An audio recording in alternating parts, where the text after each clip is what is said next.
How could a little goldfinch that survived a massive explosion in 1654 teach us anything about photography? Well, I got 5 techniques this little birdie taught me, coming up just a few. But first, let's see how she came to be. Carel Fabritius. He was a student of Rembrandt in Amsterdam, and many noted that he was probably one of Rembrandt's best students.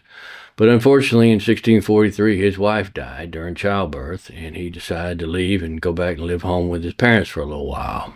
In 1650, he went to Delft and started his artistic journey. This guaranteed to be a promising journey for him, but was unfortunately cut short by what became known as the Delft thunderclap, a massive gunpowder explosion that destroyed a third of the city and was noted that it could be heard 70 miles away. And his studio was unfortunately in the bomb blast, and he was killed during the incident. It appears that the goldfinch was also inside the studio at the time from scans by a CT scan done on the painting in 2003, I believe.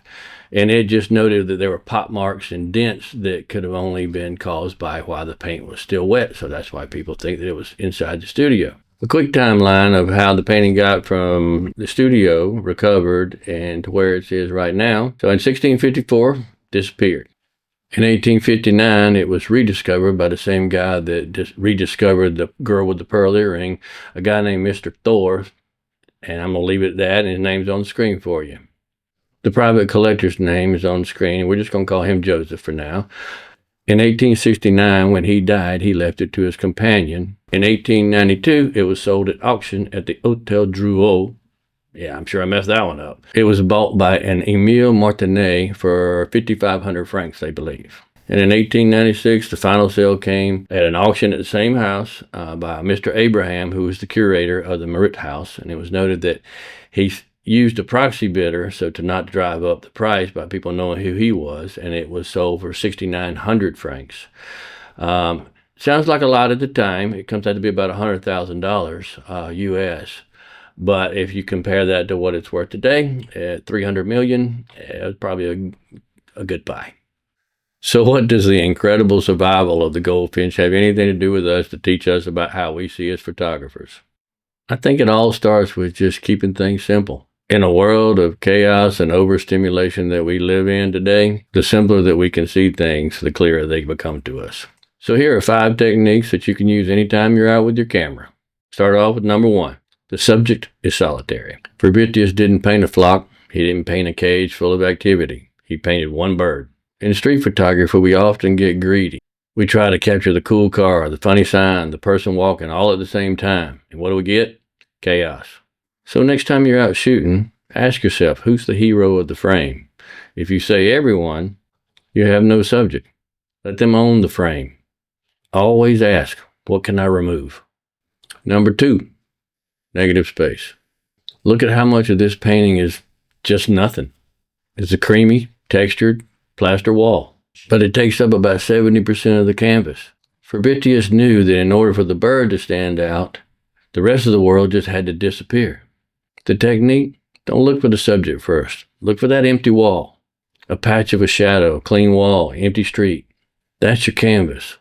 Frame that nothingness first, and then wait for your subject just to walk into it. Number 3, harmony over noise. This painting feels calm because the color palette is quite disciplined. Beige, black, yellow, touch of red, that's it. Imagine if there was a bright blue or a green that just popped and all the magic would be gone. So this is what I call color discipline. When you're out on the street, scan the edges of your frame. Look for that outstanding color that's distracting. If it is, move.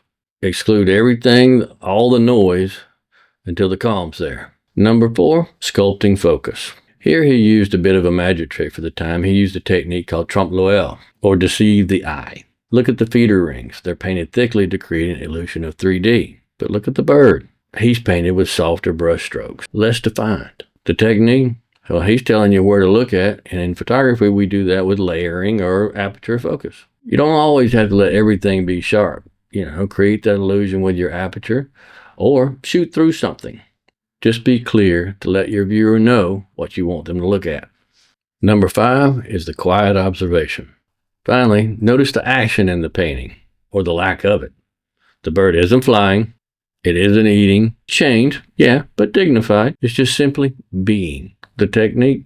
We're often obsessed with capturing the action or the drama, but some of the most powerful moments are still. A person patiently waiting for a bus, a quiet glance.